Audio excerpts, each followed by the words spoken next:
January 17, 2020, 8 o'clock on a Friday morning in Center Moriches, New York, a suburban enclave in Suffolk County, one of the wealthiest regions on Long Island. Inside an unheated two-car garage, an 8-year-old boy named Thomas Valva woke on bare concrete after 16 hours in 19-degree weather. His legs would not respond. His body, starved and shutting down system by system, had lost the ability to stand. He had wet himself, not from lack of control, but because his kidneys were failing, his muscles no longer obeying the simplest commands. His father, a 15-year veteran of the New York City Transit Police, saw this and began screaming. 2 hours later, Thomas would be pronounced dead at a nearby hospital. And in the months that followed, investigators would discover that dozens of people, teachers, social workers, judges, police officers, had known something was wrong. They had called hotlines 20 times.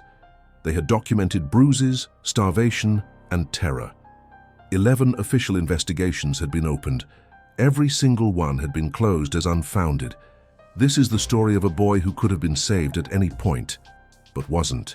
A story of how a system designed to protect children became the instrument of their abandonment. And a story that asks a question with no comfortable answer. When everyone knows and no one acts, who is responsible?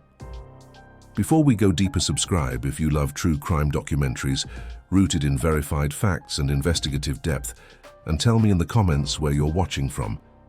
It helps me understand when to publish stories like this so they reach the people who need to see them. Thomas Michael Valva was born on September 14, 2011, in a hospital on Long Island. He was the second of 3 brothers, Anthony, 2 years older, and Andrew, who would arrive 2 years later. When Thomas was around 2, he and Anthony were diagnosed with high-functioning autism spectrum disorder. For many families, such a diagnosis is a source of fear or grief. For Justina Zubko Valva, Thomas's mother, it became a calling. Justina was a young Polish immigrant, a woman with limited resources and no extended family nearby. But she devoted herself entirely to her son's development. She drove the boys to specialized therapy sessions in Manhattan several times each week, navigating hours of traffic, never missing a single appointment over the course of years. She cooked elaborate multi-course dinners. She attended parent training workshops. She kept meticulous notes. Dr. Kim Bieran, a developmental psychologist who worked with Thomas and Anthony for over 2 decades, would later testify in court that in her entire career she had never encountered a more loving, more committed mother.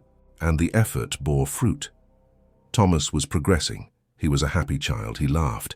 He played with his brothers. He drew pictures, stick figures holding hands, houses with oversized windows and suns. He explained each drawing in careful detail, proud of every crayon stroke. He was affectionate, constantly hugging his mother, always seeking closeness with his brothers. He had a particular laugh, a sound his mother said she could identify in any crowd, a sound that meant genuine joy. The autism diagnosis had not limited him. With the right support, with his mother's devotion, he was developing social skills, learning to express his needs, growing into a child with personality, with a future. That was Thomas with his mother, a child who drew families holding hands, a child who laughed, a child who was loved and who knew he was loved. The transformation that would come later, when he became the child who slept on concrete, who ate from garbage cans, who stopped drawing entirely. That was not autism. That was torture, systematically applied, designed to destroy a child who had once been happy. But while Justina devoted herself to the boys, their father, Michael Valva, barely participated. Michael was a New York City Transit Police officer with 15 years on the force. To neighbors, he looked like a model of suburban stability, a cop with a steady paycheck, a man who mowed his lawn and waved from his driveway. But his personnel file told a different story. It was thick with complaints about excessive force, about uncontrolled anger, about confrontations with civilians that had required internal review. At home, he was a tyrant. When Justina asked for help with the children, he would answer, "I'm not a slave." All those years while his wife drove the boys to therapy sessions in Manhattan, the same city where Michael worked, he never once appeared at the developmental center. He didn't want to pay for parking, Dr. Bieran would later explain. Domestic violence became routine. On at least one occasion, Michael placed his service pistol against his wife's head in front of the children. Meanwhile, he conducted an endless string of affairs, even bragging about his conquests in text messages to friends and colleagues. By 2015, the marriage had disintegrated into something unrecognizable. On December 30th of that year, Michael filed for divorce. He accused Justina of drug addiction, a monstrous, provable lie. A custody battle began. An immigrant woman with no money for a lawyer did not stand a chance against a police officer with institutional connections and a new partner who would help him construct the appearance of a perfect blended family. Angela Polina was a mother of 3 daughters who worked in hospital administration. She and Michael presented themselves to the court as responsible, stable, financially secure. They looked like the ideal environment for children with special needs. But Angela Polina was a sadist, and in Michael Valva, she found the perfect partner for carrying out her cruelty. September 6, 2017. In a Nassau County courtroom, the fate of 3 boys was decided in a matter of minutes. Justina arrived without legal representation because she could not afford an attorney. In her hands, she carried a flash drive containing evidence, audio recordings in which 6-year-old Thomas described how his father forbade him from hugging his mother or saying, "I love you." Photographs of bruises, medical records.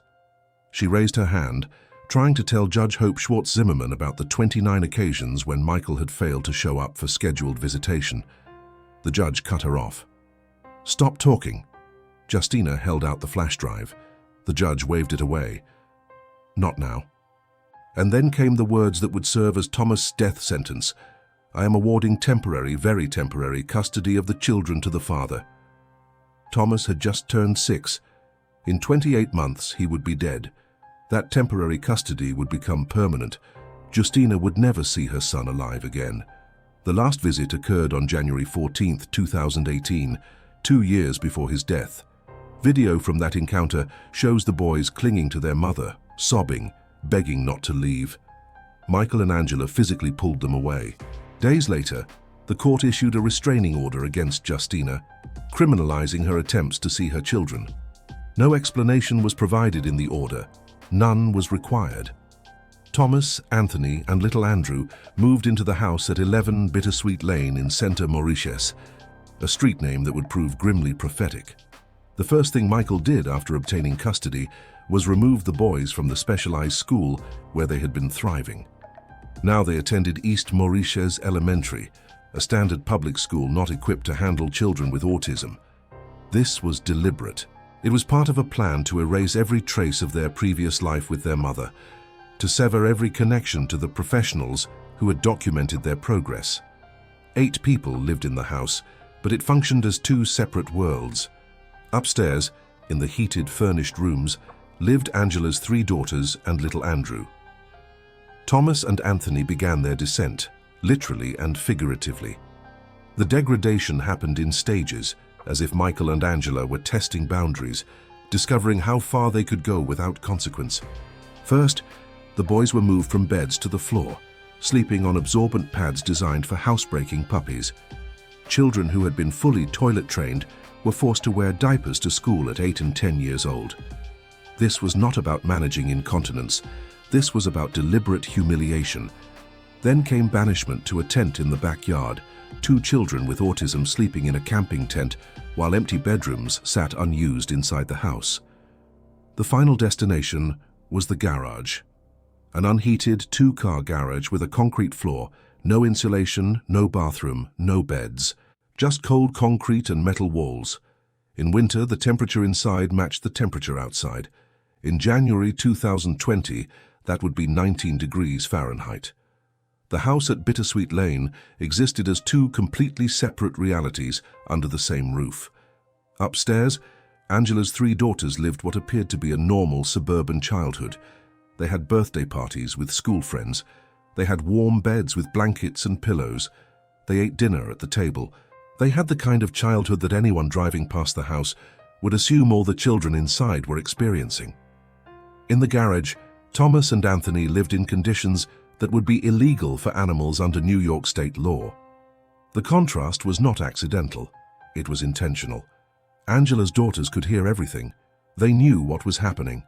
One of them would later admit in testimony that she had been told the boys were being punished for being bad, that this was what happened when you misbehaved. This was not a case of hidden abuse that no one could detect. This was abuse that occurred in the open, that other children in the household witnessed and were taught to accept as normal, as deserved. Two families, two sets of rules, two entirely different definitions of what childhood meant, and it all unfolded in the same house on the same quiet street, in one of the wealthiest counties in the United States. Angela Polina documented her hatred in text messages to Michael Valva. "I'm going to beat them until they bleed," she wrote. "It's the only thing that works." Michael responded, "When I get home, I'm putting handcuffs on him." They planned together. "If they don't listen, we'll put them outside naked in the snow." On January 5th, 2020, 12 days before Thomas's death, Angela wrote, "Everything is coming out of there. Books, clothes, everything. There shouldn't be a single thing in there. No blankets in freezing temperatures, no pillows on concrete. Pure, calculated cruelty." The boys were forbidden from entering the house, even to use the bathroom. They urinated and defecated in the corner of the garage, then slept in their own waste on the cold concrete. A handwritten note hung in the kitchen. "The boys are not allowed breakfast because they didn't say good morning to Angela." But it was not just about one breakfast. Surveillance cameras installed throughout the house captured systematic starvation. The children received one sandwich per day, cut into tiny pieces, a sadistic ritual that stretched out the torture, that turned eating into a performance of degradation. Starting in September 2018, teachers at East Moriches Elementary began noticing horrifying changes. Thomas and Anthony returned after summer vacation, impossibly thin, their ribs visible through their shirts. They smelled of urine so strongly that other students refused to sit near them. Urine sloshed audibly in their sneakers when they walked, but the most heartbreaking observation was about food. The boys were so desperately hungry that they ate from garbage cans. Teachers witnessed with their own eyes how 8-year-old Thomas and 10-year-old Anthony dug through school dumpsters, how they picked up crumbs from the cafeteria floor, how they crawled under bleachers in the gymnasium searching for dropped food, how they approached classmates and asked quietly, "Can I have some?" Principal Edward Schneider documented the weight loss in official records. Anthony lost 20 pounds in a single year, a catastrophic loss for a 10-year-old child. Teacher Caitlin Edwards would later testify in court, voice breaking, "I thought he was going to die. Every Friday I was scared to send him home. I knew that on Monday he might not come back." Teachers would later say they noticed something different about Thomas in those final weeks. Not that anything had improved, if anything, he seemed more withdrawn, more exhausted. But there was a detail that haunted them afterward, something they only understood in retrospect. Every Friday afternoon, when it was time to leave for the weekend, Thomas would pause at the classroom door. He would turn around and look back, at the room, at his teacher, at his desk. It lasted only a few seconds, but Teacher Edwards noticed it every single time. She thought it was odd, but didn't understand what it meant until after his death, when she realized Thomas was memorizing the classroom because he was not certain he would see it again. Every Friday was a gamble. Every Monday morning, a small miracle. On those Monday mornings when he did return, she said, you could see something like relief in his eyes. He had survived another weekend. He had made it back to the one place where people noticed he was hungry, where someone cared if he was hurt, where he was safe for 6 hours a day. Until that final Monday, when he did not come back at all, and the classroom chair stayed empty. Michael Valva installed Nest security cameras throughout the house. He wanted to monitor the children's every movement, to catch them in acts of disobedience, to gather evidence for future punishments. In the end, those cameras recorded their own crimes. The footage was so disturbing that even experienced homicide detectives could not watch it without taking breaks. You could see Thomas and Anthony shivering on the concrete floor, curled into each other for warmth. You could see how Thomas looked directly into the camera lens with a silent plea for help. You could see Michael punching his sons, kicking them, dragging them by the hair. In text messages, Angela wrote, "Maybe a bloody face will help. But the most damning recordings were the ones Justina managed to capture. She had hidden a small recording device in one of the boys' backpacks, desperate to document what was really happening. During visits, she was no longer allowed to attend. What those recordings revealed would become some of the most powerful evidence in the case. You could hear Michael and Angela's voices coaching the children word by word, forcing them to repeat scripted phrases over and over until they delivered them correctly.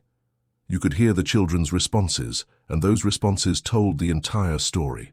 When Thomas said, "I want mommy," his voice was clear, urgent, desperate, the authentic voice of a child in distress. But when he was forced to repeat, "I love Daddy," and "I love Angela," something changed. The words came out quiet, hesitant, mechanical. It was not just what they were saying, it was how they said it. Children cannot fake the tone of genuine emotion. These recordings captured that difference with devastating clarity. You could hear the truth in their voices, even when the words were lies. In those recordings, you could also hear Thomas and Anthony telling their mother what would happen if they showed her affection.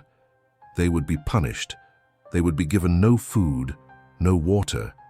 They would be sent outside. "Daddy said to me that I can't hug you," Thomas's small voice explained, "and I can't say I love you, Mummy. I miss you, Mummy."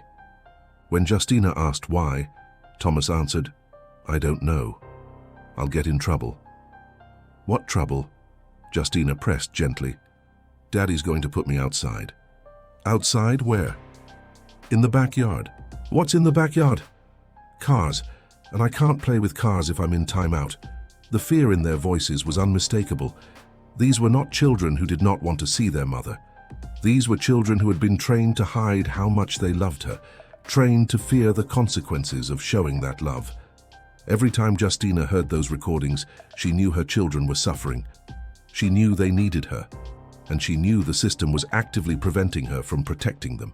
From September 2018 to January 2020, teachers at East Moriches Elementary made 20 calls to the New York State Child Protection Hotline. 11 of those calls resulted in official investigations conducted by Suffolk County Child Protective Services. The outcome of every single investigation was the same: unfounded.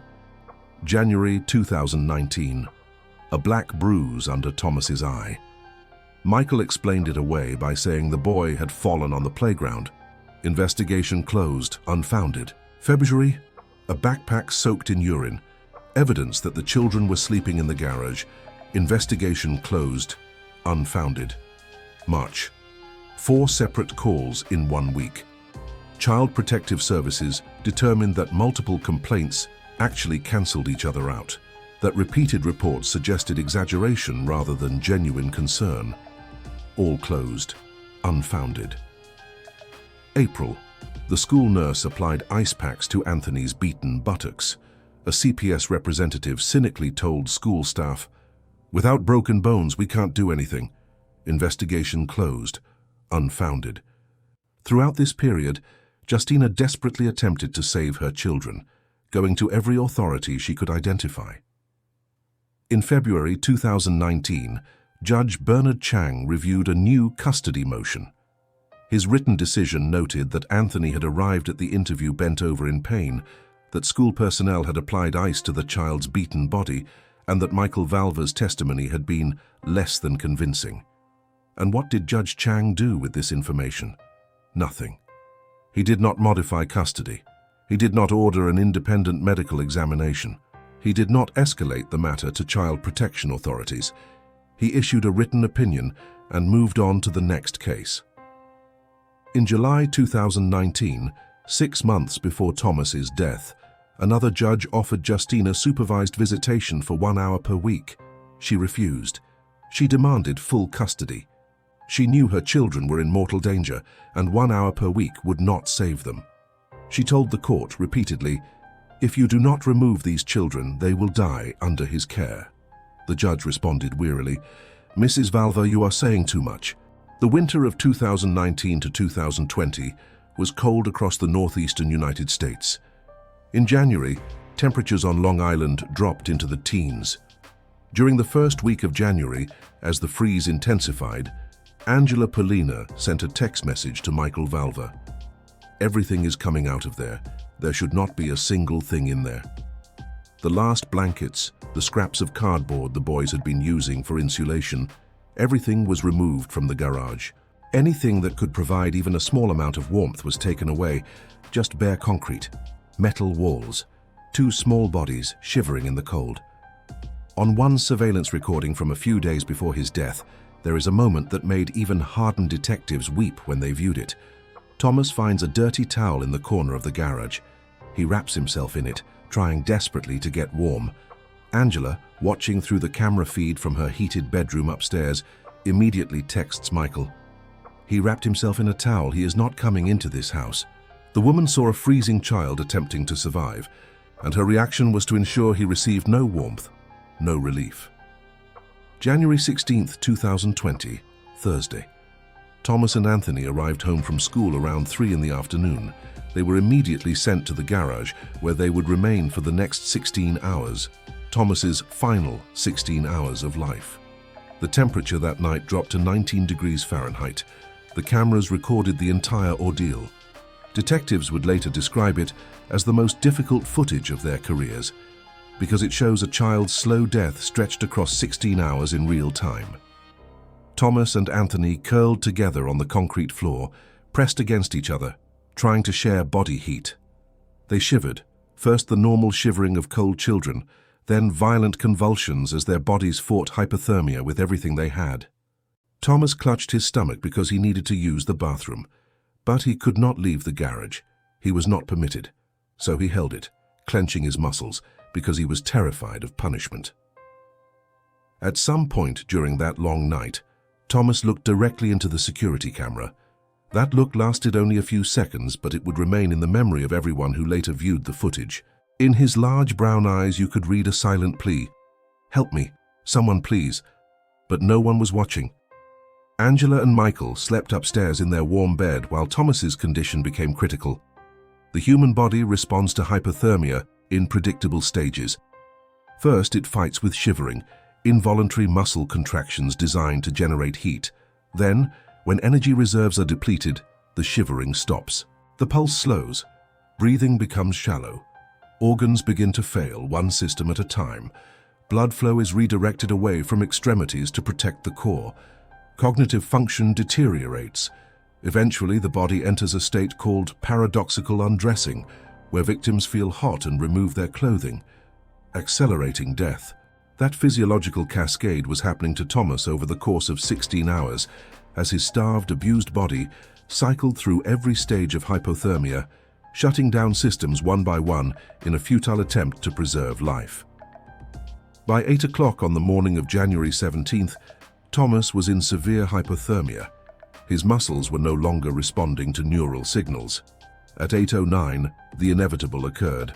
Thomas lost bladder control, not because he was misbehaving, but because his body was shutting down non-essential functions in a desperate effort to preserve warmth and sustain vital organs. This was not a behavioral issue. This was the physiology of dying. Michael Valva's reaction was captured on camera. "He shit his pants so much it's coming out of his ass," he screamed. "I can't beat the shit out of him. It's all over the floor." Thomas could not respond. He simply lay on the concrete, unable to stand, eyes open but unfocused because his brain was not receiving adequate oxygen. Angela came downstairs, looked at the scene, and said calmly, "You deal with it yourself." What Michael did next was an act of murder. He dragged Thomas outside into the backyard. The boy could not walk. His legs would not function. So Michael dragged him while Thomas's body scraped along the frozen ground. The outdoor temperature was still 19 degrees when Michael stripped his son completely naked there on the concrete patio. An 8-year-old boy, emaciated, hypothermic, stood naked in freezing air. His thin body, ribs protruding, skin mottled, was shaking. Or perhaps it was not shaking anymore, because when a body stops shivering in the cold, it means the person has exhausted all energy reserves. It means they are dying. Michael retrieved the garden hose and began spraying the naked, freezing child with ice-cold water. 19 degrees outside, 16 hours in an unheated garage, and now a stream of ice-cold water from a garden hose. This was not an attempt to clean the child. This was not an effort to revive him. This was torture of a dying child. Thomas fell repeatedly. His legs would not hold him. He collapsed face first onto the concrete once, twice, 3 times. Large contusions formed on his head from the impacts. The skin on his forehead split open, but Thomas did not cry, because he no longer had the strength even for tears. Michael kept screaming, "Get up, get up! What's wrong with you? God damn it, get up, you fucking piece of shit! Are you alive? Don't want to answer? Fine!" He was screaming at a dying child, demanding that the child stand, when Thomas physically could not. His body was failing. His heart rate was dangerously slow. His breathing was shallow and irregular. His kidneys had ceased functioning. His liver was failing. His brain was starved of oxygen. Thomas Valva was dying, and his father stood over him screaming, "Get up!" Angela watched from the kitchen window. She did not run outside to stop it. She did not call 911. She opened the window and yelled, "Michael, the neighbors will hear." Not, "You're killing him." Not, "Call an ambulance." Just, "The neighbors will hear." She was concerned only about witnesses. Inside the house, one of Angela's daughters approached and asked, "Why can't Thomas walk?" Angela answered matter-of-factly, "Because he has hypothermia. That's when you freeze. When you wash yourself with cold water in the cold, you get hypothermia." She knew. She named the medical condition. She understood that Thomas was dying. And then she returned to the kitchen to pay bills online. Michael dragged Thomas back into the house, down to the basement. Thomas could not stand. He could not speak. His eyes were half open, his gaze empty. His lips were blue. His skin had taken on a grayish-blue hue. 2 massive lumps protruded from his head. His body was cold to the touch. Michael looked at him and said, "Well, shit. He's a goddamn bloody mess. Can't send him to school like this." The family's cleaning woman, Tyrene Rodriguez, was present in the house that morning. She saw Thomas, naked, blue, cold as ice, eyes rolled back. Michael ordered her to perform CPR. She tried, but it was far too late. Thomas needed emergency medical intervention. He needed a hospital, intensive care, warming protocols, and he had needed them hours earlier. Michael Valva waited another hour before calling 911. 60 additional minutes while his son lay dying in the basement. At 9:40 in the morning, he finally placed the call. The 911 recording reveals a man attempting to construct a false narrative in real time. "My son's not breathing," he told the dispatcher. "He fell down. He banged his head. I gave him a shower to try and help him out a little bit and he stopped breathing." A lie. A complete, calculated, cold-blooded lie designed to explain away the injuries, the hypothermia, the evidence of prolonged abuse. When paramedics arrived at 9:45, Thomas was not breathing. He had no pulse. His skin was gray-blue, the unmistakable color of severe hypothermia and hypoxia. Paramedics initiated advanced resuscitation protocols. At Long Island Community Hospital, emergency room physicians recorded Thomas's core body temperature at 76.1 degrees Fahrenheit, more than 20 degrees below normal. For more than 30 minutes, a full trauma team attempted resuscitation. Warming blankets, intravenous fluids, cardiac drugs, mechanical ventilation. No miracle occurred. Thomas Michael Valva was pronounced dead at 10:27 on the morning of January 17, 2020. He was 8 years, 4 months, and 3 days old. Michael Valva's behavior at the hospital shocked medical staff.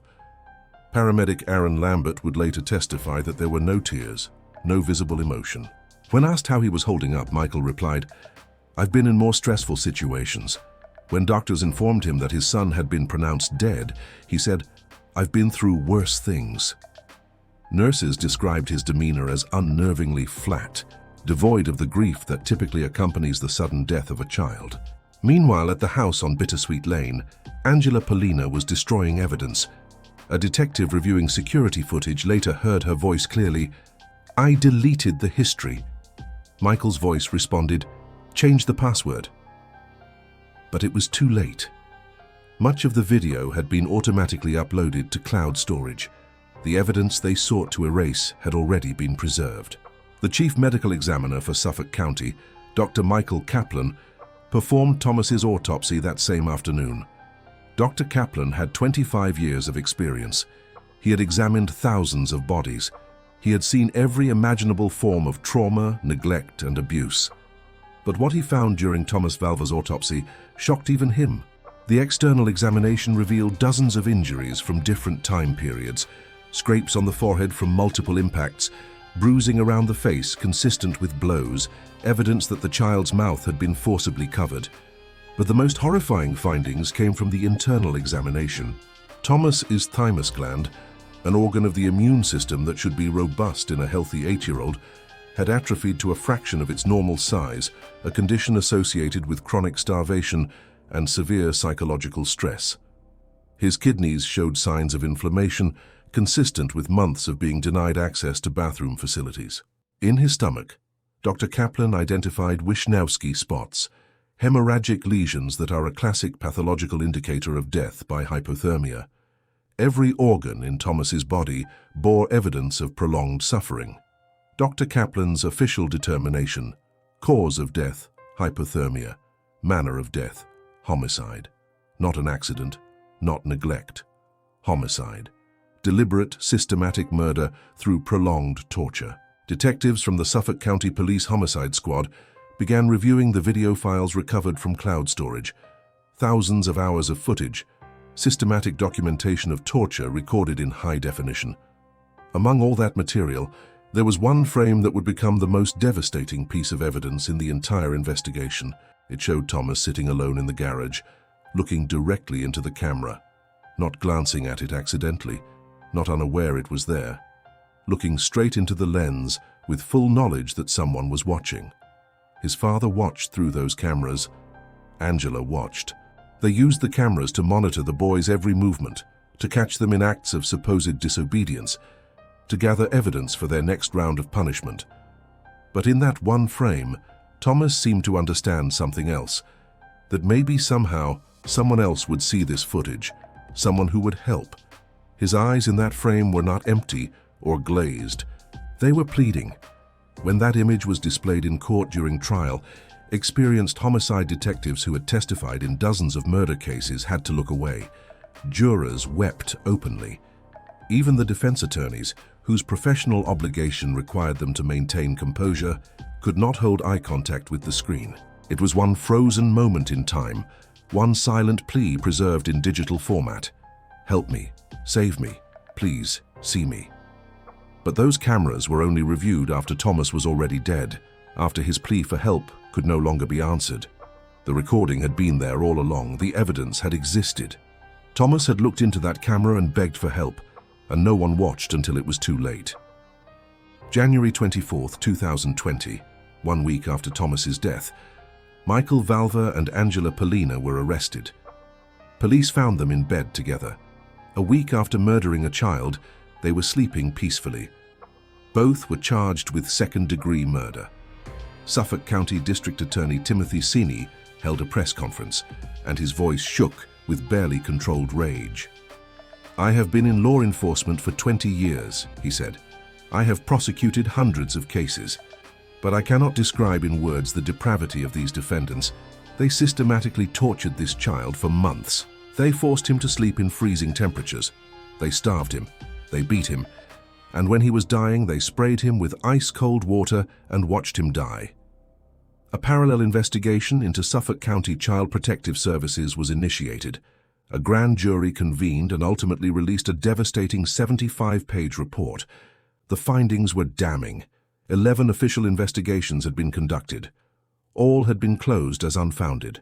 In 4 cases, CPS investigators never even interviewed the children. In 3 cases, investigators conducted home visits only during warm weather, never checking the garage during winter months when the abuse was most severe. In not a single case did investigators perform a medical examination of the children. In not a single case did investigators contact the children's mother to gather her perspective. The grand jury's conclusion was unequivocal. If Child Protective Services had performed their duties with even minimal competence, Thomas Valva would be alive today. Perhaps most shocking was the fact that not a single CPS worker faced any disciplinary action. No one was fired. No one was demoted. Some workers involved in the case were subsequently promoted.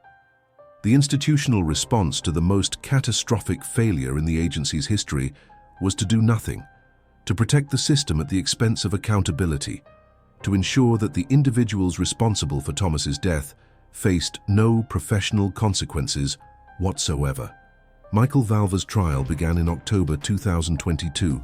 Prosecutors presented the surveillance footage to the jury.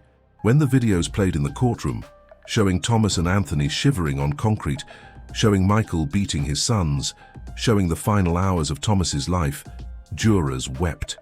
Some had to leave the courtroom. Michael sat stone-faced throughout, showing no emotion, offering no explanation. The jury deliberated for less than one full day. On November 4th, 2022, they returned a verdict: guilty of second-degree murder. At sentencing, the prosecutor addressed the court. Thomas Valver lived like a prisoner being slowly executed. He slept on concrete in sub-freezing temperatures without blankets. He was starved. He was beaten. He was stripped naked and hosed down in freezing weather. This defendant will now have a prison cell with a bed, a blanket, and heat, things he did not provide to his own son. Judge William Condon imposed the maximum sentence, 25 years to life in prison. Angela Polina's trial began in February 2023. Unlike Michael, who remained silent, Angela chose to testify in her own defense. She admitted on the stand, "I was angry. I banished them to the garage. I didn't know what else to do."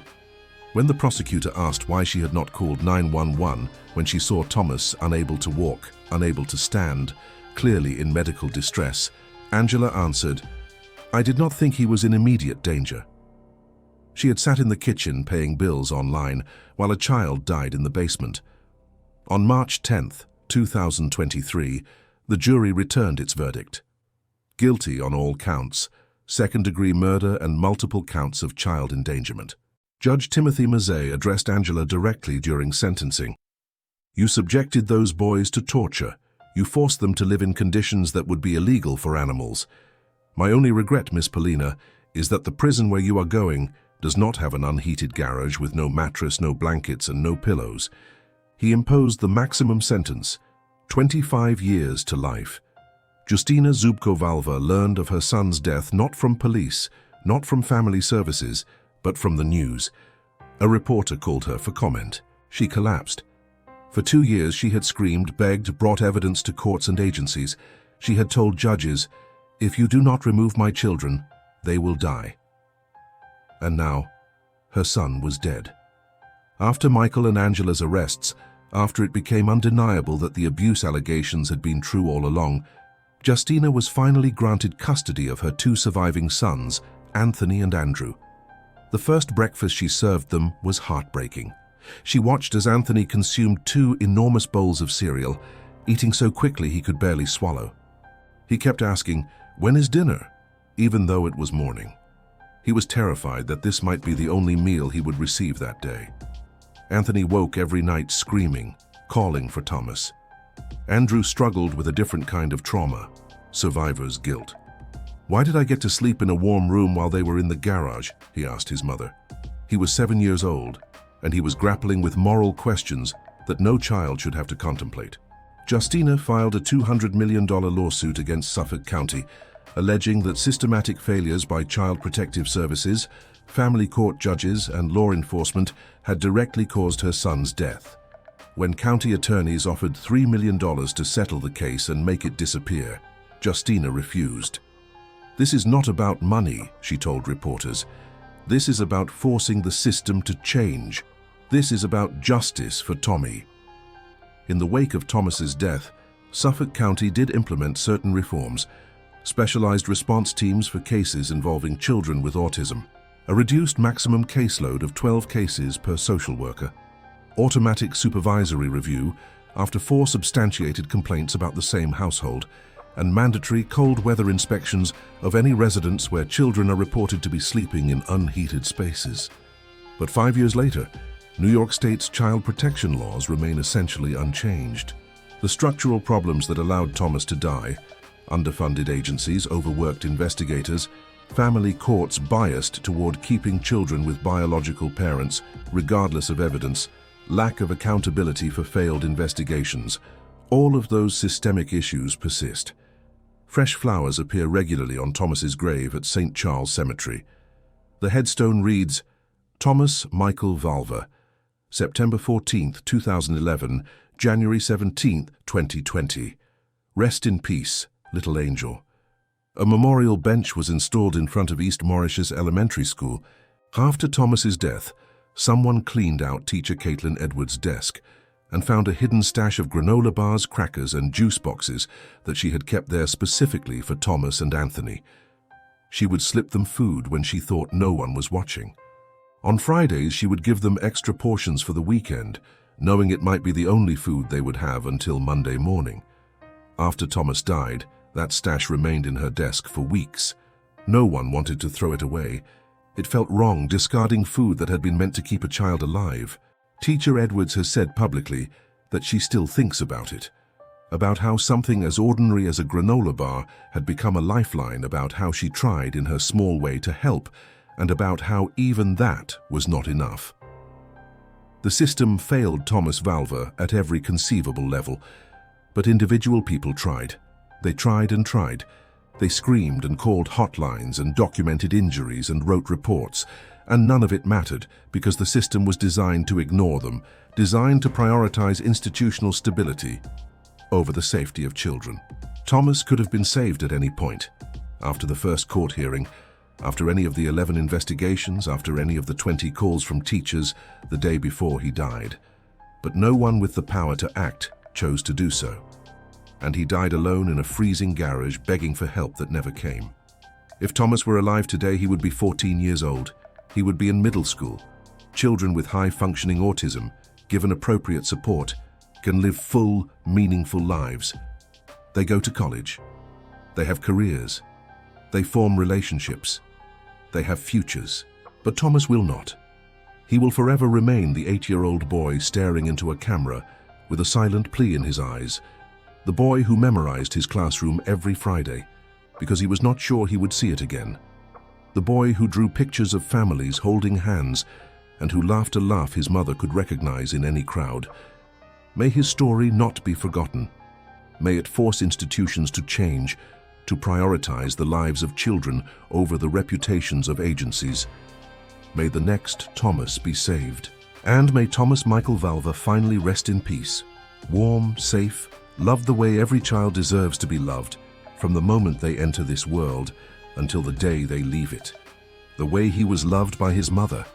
The way he should have been loved by everyone